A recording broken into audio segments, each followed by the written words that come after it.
Okay, good afternoon everyone. Thanks to everyone for attending this session. My name is Tim Galloway. I am the Senior Account Manager responsible for the oil and gas and energy and utilities sectors within Inoapps. Also joining us this afternoon, we've got Alex Ash, who is the Energy and Utilities Account Manager for Oracle, and Zanko Jack, who is one of the Solution Architects at Oracle for this sector. I'll just quickly cover a brief introduction to Inoapps and then give a little bit of context to the session today and what we're looking to help people understand and to give some insight into. So just to give a quick overview of Inoapps, we are an Oracle partner. We work across the globe. You'll probably recognise that a lot of our locations are driven by oil and gas, so Aberdeen, Houston, and also in the Far East. We are the Oracle Cloud Partner of the Year for 2016, specialising in really helping companies realise the benefits of Oracle Cloud across a wide number of areas, ERP, and I guess more relevant to today in the business intelligence and big data world. And we are able to support organisations really across the globe. In terms of what we want to cover today in this webinar, we really want to help customers understand how we can use and get insights from big data that are available within organisations. I'm just trying to click on the next slide. Here we go. I guess by way of context, particularly in the oil and gas sector over the last 2.5 years or so, it's obviously been a very challenging time. And what we've seen, and I think a trend across the industry, has really been what's the easy things to cut. We can postpone projects, we can get rid of headcount, we can address things in that area. What we are seeing is customers really looking in the longer term is actually how can we innovate, how can we become a more agile organisation, how can we improve, where can we get efficiency from? And one of the challenges that organisations have for this is actually, what does that mean? How do we become innovative? How do we use data and get insight into how we can improve? And typically these have been major projects. We've seen drastic overhauls, groundbreaking changes, real big IT or business review projects. What is possible nowadays with the advent of cloud technology is really to address much smaller, more bite-sized areas, gain insight, and quickly work out the areas to focus on from a business perspective. So that's what Alex and Zanko are going to cover today. What I'd like to do is hand over to Alex to give some background to that, and then Zanko will take over shortly to give some live examples. Thanks very much. Alex? Yeah, great. Thanks very much, Tim. Appreciate that. So yeah, what we want to do is try and have a look and see how we can help get away from having to do some of these really big innovation areas and cut that down to something smaller that can be a little bit more manageable. And I guess one of the reasons why innovation tends to be looking at very large projects, big expensive projects, groundbreaking changes, is because there is an awful lot of effort that actually goes into getting some innovation done. So this is a typical kind of cycle of where we sort of go through. So somebody, say, in the business actually has an idea about doing something differently. If it's big enough, then actually one of the first barriers is if they want to get people involved, there's obviously going to be a cost in that. And then there's, so basically they had to do a business justification. The business justification actually has to show what kind of savings they're going to be or what kind of improvements in revenue typically they're going to be. The trouble is, in order to be able to do that, you actually need to have the information from the project you really want to do in order to be able to put that into the business case. So you've got stuck in this sort of catch-22 type situation. But if we can get over that, then the consumer says, okay, so the business user is, okay, well, let's see, how can we get this project done? Okay, I need some data to understand this position. So talk to the business analysts, they talk to the data analyst, and okay, that's fine. We think we know what bits of data we might need on this. So let's get somebody in IT to extract the information for us. So they go away, find what they think are the right sort of bits, do the extract from those data sources. Then the data specialist will have a look and say, okay, well, these are from different sources. Obviously, some of the things don't match. We need to work out how to actually transform that data so that the various joins can be actually matched up. You might even need some help from the data scientist to actually do some analysis on it first to actually get some results. And then basically that can go back through the data analyst and the business analyst and back to the consumer, who then says, okay, well, that's quite interesting, but it's not quite what I want, or it's that's great, but if I had this as well, then that would make it even more convincing. And then, so what happens is you go sort of through this, and the problem is that that becomes a fairly sort of long process. So frustration creeps in because you've got various cycles backwards and forwards between business and IT. That causes frustration. The business support for that idea then drops, so the business gets frustrated with IT. IT is seen as unresponsive. IT get frustrated with the business for not actually sort of specifying anything in the first place. So obviously that's creates friction between business and IT. But probably even more importantly, it means that the innovation, the changes, and therefore the cost savings or operational improvements that were actually going to be part of that just get lost, which is probably the most important thing. So what we want to see is really whether we can actually make innovation be somewhat more pervasive, and let's see if we can do things in a smaller way, get more people doing it, but basically trying to actually put some, removing some of the barriers, some of the adoption practices. So instead of having to do something big, you reduce the cost and the effort of doing some of this innovation so you can do it quicker and actually try more different things. So the idea is that rather than these really big areas, and businesses are still going to carry on doing these big innovative changes and looking at their overall processes, but let's see if we can give people an environment where they can do lots of little bits that together can make a huge impact to the business overall. So the innovation can come from all sorts of areas. It might be from mobile or social, obviously within the oil and gas industry. It can come from big data, and certainly the example we're going to have a look at later on is the kind of environment you could actually use big data for. It might be customer experience, might be operational improvement or new business model, but basically what we're seeing is that 90% of organizations actually see those improvements through small iterations and little improvements rather than these game-changing transformations. So the idea will be is let's keep those game-changing transformations going, but let's try and get those smaller iterative improvements going as well, which will just contribute to the overall amount. So this is an example of one company, so a US-based oil company that used a couple of Oracle tools to actually, within a data innovation lab, so within an environment, so there was this, if you like, test bed to actually try things out.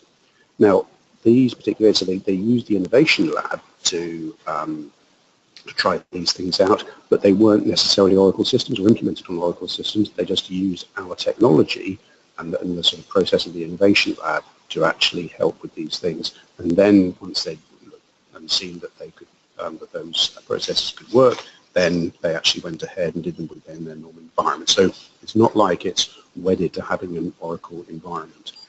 And there have been a few of these projects and these candidate examples that I've actually sort of worked on with various customers myself. So we looked at slow down, shut down root cause analysis within refineries. That was very interesting by taking both structured data and also unstructured data from shift logs and those types of things to highlight some areas. There was an HSE analysis project where a company had multiple HSE systems where they couldn't pull the data together and use our tools to actually provide some consistent information across all those areas.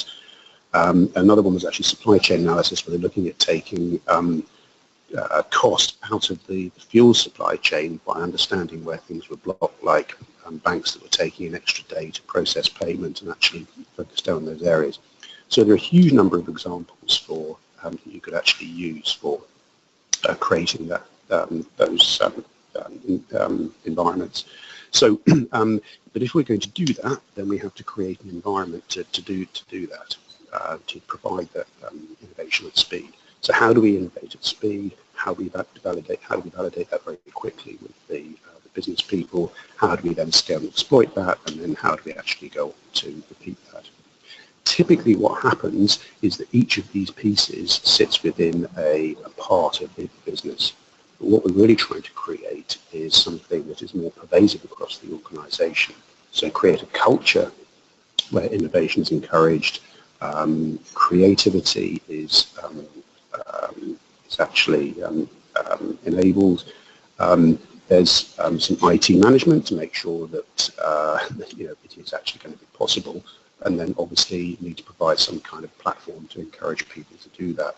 So the way we found that this works really well is setting up cross-function working groups to encourage the innovation, to make more people think about it, come together on projects, create the environment, give them somewhere they can validate the ideas, enable the business users to do that rather than having to use IT every time, and start small and scale quick. So those three bits in the middle are part of the Data Innovation Lab, and then be able to rapidly move to production, because obviously you don't actually realize the savings or whatever the objective is until you actually move to that sort of production environment. In the Innovation Lab, using the Oracle technology, you can just use one or two bits of this, and the reason for putting this up really is to show that we can very, very quickly move to production just by switching on other areas of the Oracle Cloud, because these are all our cloud capabilities, so we can very, very quickly move from that lab environment to a cloud environment. So the idea is creating a data lab with the tools that allow you to find the pieces, find the data sets that you want, explore those data sets, transform them so that you can put together, bolt them together to give you some meaningful information, discover what's in there, do your discovery work, and then share it with people and keep that cycle going round.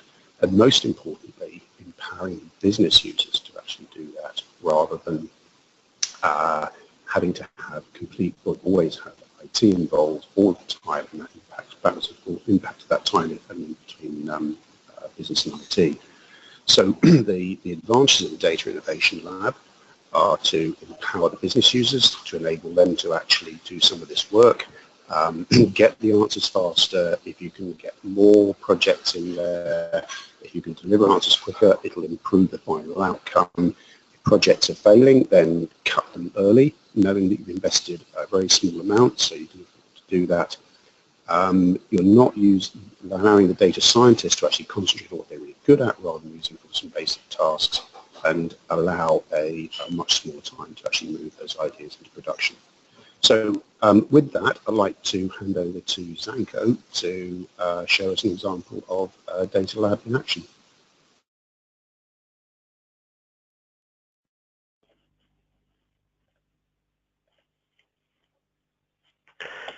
Thank you very much, Alex, and good afternoon, everyone. The use case I'll go through, I'm a business analyst working in a oil company. We have a number of rigs, and these rigs generate what I call some emerging data sources.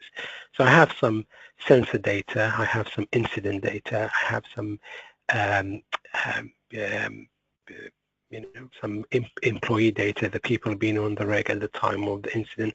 I also find out some weather data available. So historically, these type of exercises, doing such discovery to examine these data sources to see if there is a value or there is insight they can learn, is done by data scientists, people with high-level skills using, stuff like R and Python, these programming languages.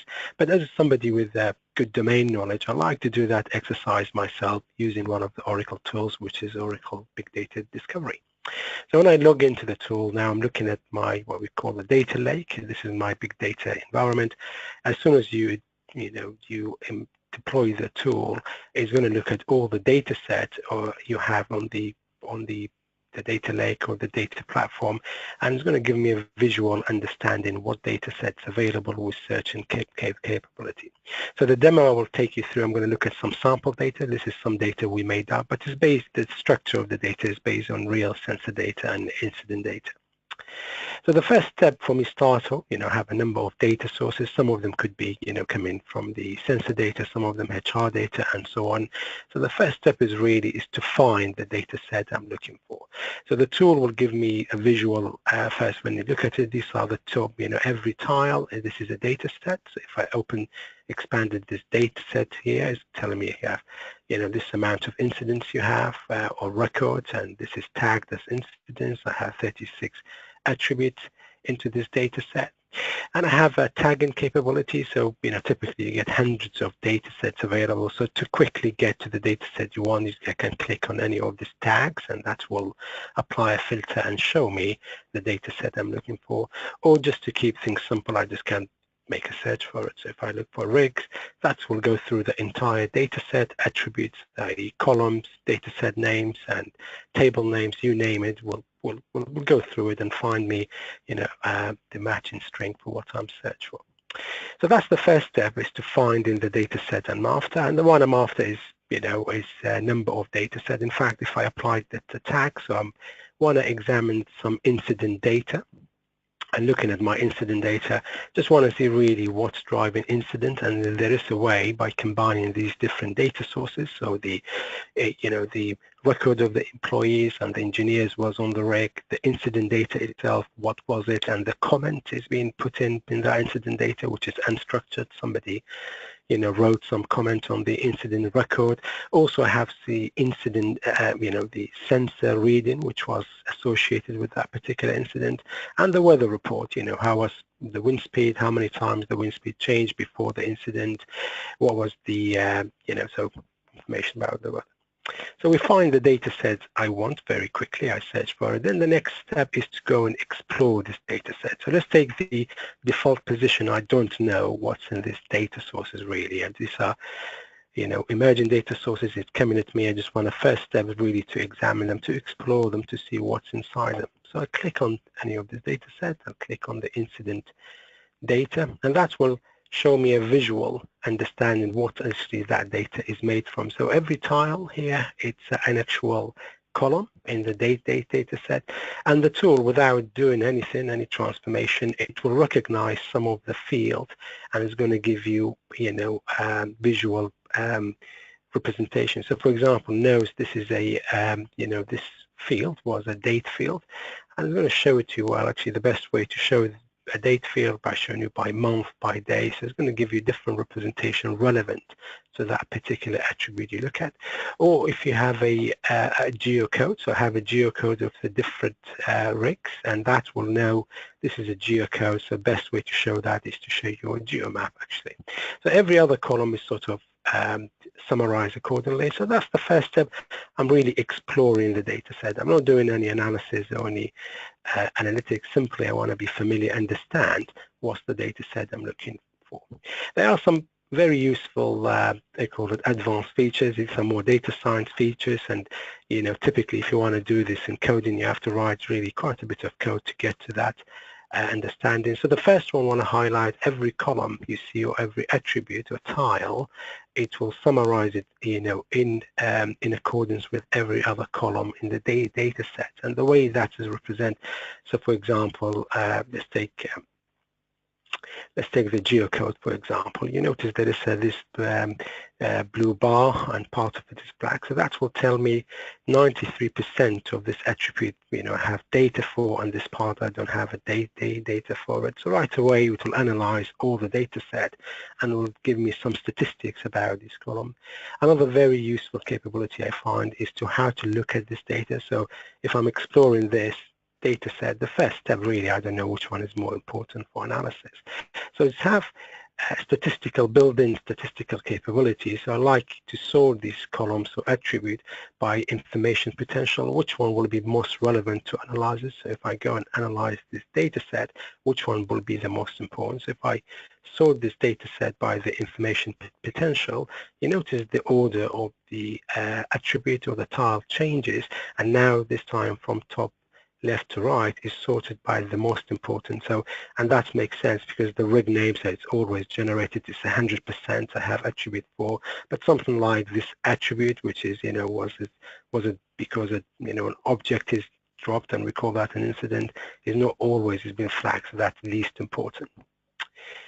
Okay, so I explored this data set. Equally, I have 2 or 3 similar data sets, the weather, the sensor data, and so on. And let's say I did a level of exploring this data set.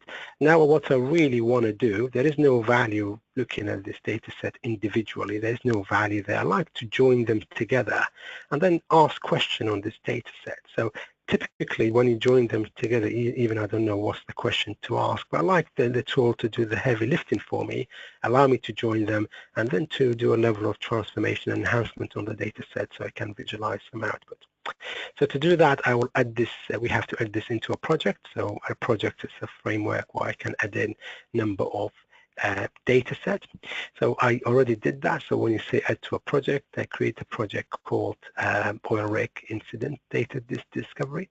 And the second stage of my analysis really is to join these data sets. I think just for time, we're not going to go through to detail how we do that, but simply you will have this map down here. So this was the incident data set we looked at.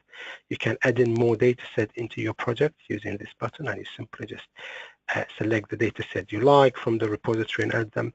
And to create join between them is simply you drag a line between 2 data sets, then the tool will ask you based on which column or columns you like to pair them. And I will select the relevant columns. So if this is this, just say for example's sake, this is the 2 attributes I like, join them, you apply this attribute and you will have a join between the data set. So by join is mean these 2 data set now, they joined up and I can collectively do analysis on. So I'll show some example of that when we go to the discovery phase. So we started on explore, so we explored the data sets, and now I went to transform. You notice because we are within a project, I have a number of data sets on this project. You notice 1, 2, 3, 4, all of them joined up together. So the transformation stage, which is we add, this is all about, I want to create new columns, new attributes, which is further enhance these data sets so I can use it to create reporting. So for example, this is a column which is the date when the incident happened. As I highlighted, there is number of options, transformation options become active on the top. So one of them is here, for example, extract part date. So if I want to know, is there a correlation, or there is a hint that the time of the incident may be something important we looked at, I need to extract the time from the date stamp or the time stamp. So simply, if I want to do that, I'll say extract part date, and I like take the hour as a 24 format, and I'll create a new column, call it H. I'll do a preview, and that's will, if you notice here, I don't see, hopefully the color will come through, and in yellow there is a new column which is showing me only the time of the incident, and I will use this for analysis later on. Or if I like to do a bit more advanced stuff, so this is the description of the incident. So somebody wrote a note when the incident happened, so this is fully unstructured. And let's say I want to extract some key phrases. What are the key phrases is being used? And typically you want to looking for things like hose, was it drilling, was it a particular chemical spill. So that type of keyword, which is I like them to extracted. And you notice on the top here the function list is changes, which is relevant to the so I will, similar way, this time I'll go to advanced, extract key phrases, and the key phrases, just call it K, and I would say preview. So without writing any code, the tool will go in and extract me these new attributes.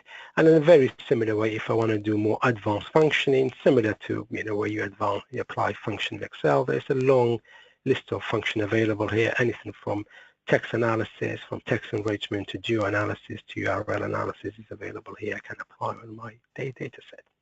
So we did this, we prepared the data. Now the third stage, I like to go and visualize this information now. So that's what we call discover, this is very much what we familiar with as visualization. So I can create number of dashboards or dashboard page like this, and I'll drag and drop visualization on this. So on your right hand side, I have a list of visualization where you simply drag and drop it somewhere on the page, and I can create similar visualization you see on the screen. I'll take you through some of the some of the finding I have. So I know I have 1,000+ incident.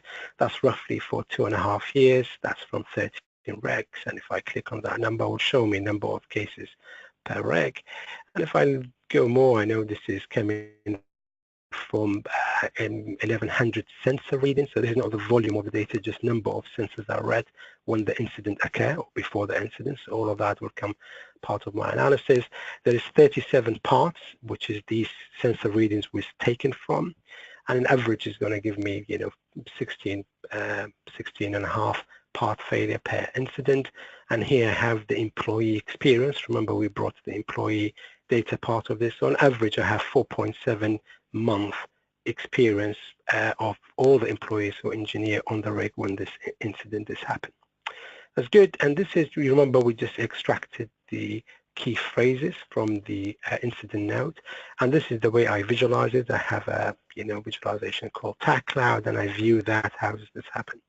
So the discovery piece here, all the data set and the visualization of the reports and graph I built, this is one analytical model, which is I can ask questions and place scenarios at. So for example, this is a graph will show me by rig and the type of incident happened, and right away I know this rig 8564 is the most incident. Now I like to examine that by what has been said about the incidents. I know the biggest one is 29 times is mentioned as host before the incident. So if I click on that and show me actually when you click on host, this is the way the data set is filtered. So show me what does the join look like, and the next biggest word after that is burst. So when you have host and you had a burst, and actually this was a more serious incident, and you notice all the view will change accordingly, and the map and all the correlation will correspond to my selection on the interactivity.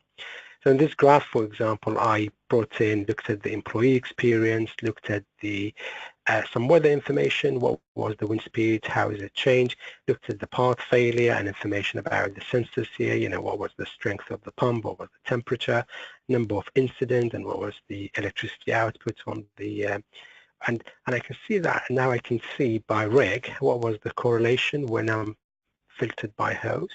So you see, most of it says, some of it when you have even high experience employees on the rig, meant with number of time when the wind speed changes with a particular combination of, sensor temperature and motor and depth and so on, I would get a failure.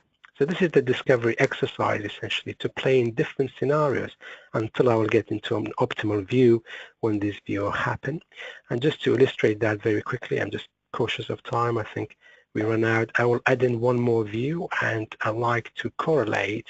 Just going to add a new chart to my analysis here, and like to correlate, look at some of the data sets we put together as a correlation metrics. So this is, again, this is the type of exercise a data scientist will do using R, but I like to do that on the data set right away. So I like to look at the different, so let's first look at the employee experience. What's that correlate with? Let's look at the weather, weather information. So how many times the air's changed in that day. Let's see if there was a part failure. So let's say part, I can search for it, it will be quicker, part failure. And let's add in something else. Let's add in, something about the sensor, so valve. Now I'm looking 2 or 3 or 4 attributes coming from the data set, and let's view that or color that by the rig names.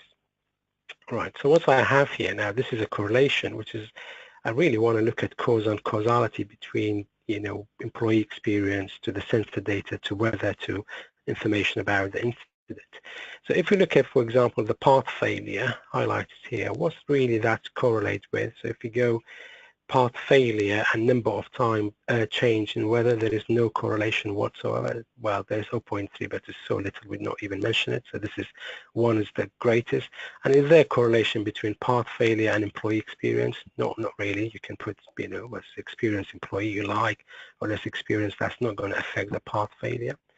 And is there a correlation between, the pressure of the valve, the volume of the pressure, and the employee experience? Again, it's not. However, is there a correlation between the part failure and the pressure of the valve, of PSI? Absolutely. So that's over 30%, in percentage terms, that's a strong correlation.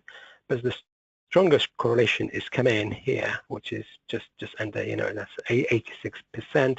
Would tell me when you have a number of time change, so when you have a high weather or the wind change, and people with less experience on the rig, that's a that's an indication that you might have more incidents, to have a strong correlation between the low-level employee experience to a high level of change in weather in the, on the rig.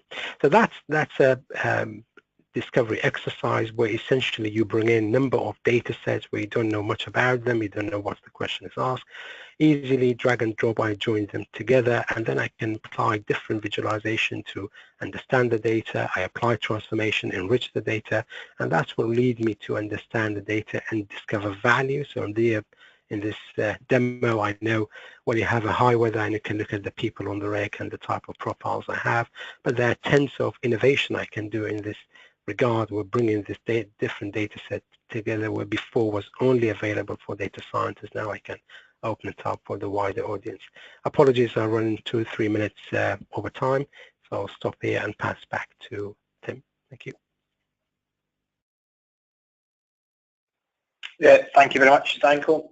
Yeah, right, everyone, that's us, I think, pretty much at time or slightly over. I guess what we've shown you today is how we can use some of the Oracle Cloud Big Data services to quickly identify hidden insights in your organization that can then be used to identify or to deliver improvements.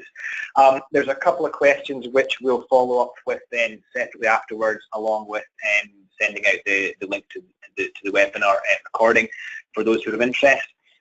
My contact details are on the screen there, so if you do have any other queries, please let me know. And I'd just like to say thank you to everyone for your time, and thank you very much to Danko and Alex for giving us those insights today. Thanks, everyone. Cheers. Bye.